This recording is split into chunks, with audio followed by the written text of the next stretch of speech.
مش يعني مؤقت في نادي الزمالك. يعني ايه مؤقت؟ يعني الفينا ممكن يتباع في اي وقت. على فكره في عروض لالفينا من فتره، وعروض شبه منتهيه. لم واضح هناك عرض الالفينا من قطر او التحديد، والعرض منتهي وكان ممكن يخلص على طول في اي وقت، لكن نادي الزمالك مستني لحد نهايه الموسم نشوف ايه اللي هيحصل. في امور كتير ممكن تتغير في يناير على فكره، يعني ممكن في امور في نادي الزمالك تتغير بشكل كبير. ده بالنسبه لنادي الزمالك. لكن عايز اقول بس حته حسام عبد المجيد. حسام عبد المجيد نادي الزمالك مش عارف ياخد قرار، يستبعده وتسريعات فني يجمده يبيعه. مفيش حاجه وصلت لحد نادي الزمالك، يعني في اي حاجه وصلت لنادي الزمالك مش حاجه وصلت. لكن في غضب ليه؟ لان الراجل ما مضاش. حسام عبد المجيد ما مضاش، وانا مش عارف يعني ما مضاش ليه. هو حر، يعني دي براحته، كل لعيب حر، محدش يقول لحد انت مضيت ليه وما مضيتش ليه، كل واحد حر.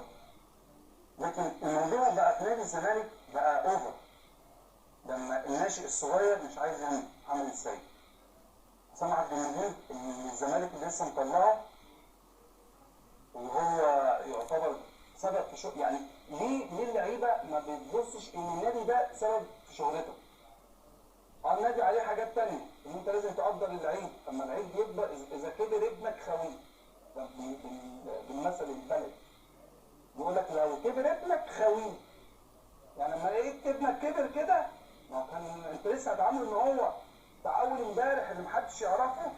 طب ما انت اللي طلعته، ماشي خويه، شوفه عايز ايه واقعد معاه وطبطب عليه واديله اللي هو عايزه وخد اللي انت عايزه بالاصول.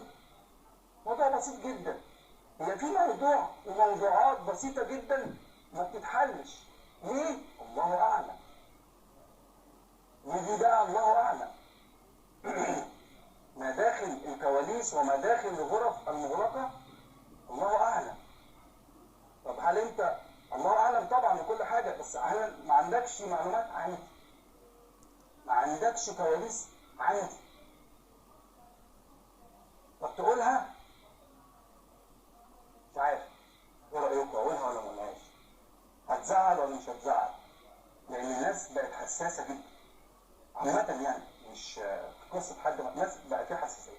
فما علينا، دي من اخبارنا اللي احنا قلناها. سمع بنجيب نادي الزمالك مش عارف ياخد موقف معاه في كاس عالم جاي، في كاس جاي، فرصه لتسويق اللاعب. طب الفرصه دي تسويق اللاعب